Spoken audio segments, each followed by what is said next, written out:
খালি পায়ে উঠতে নাই, এগুলা খালি পায়ে উঠতে নাই।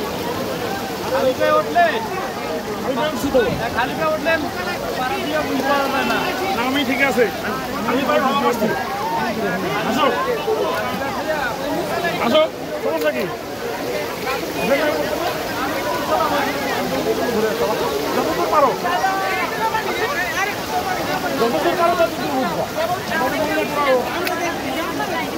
মেহমানও দিয়ে ভরা। আমি আমাদের এখানে উঠে ওটার নিচে একটা জায়গা আছে, ওখানে মেহমান সব কিছু করতে পারবে, যতদূর চাইতে পারো।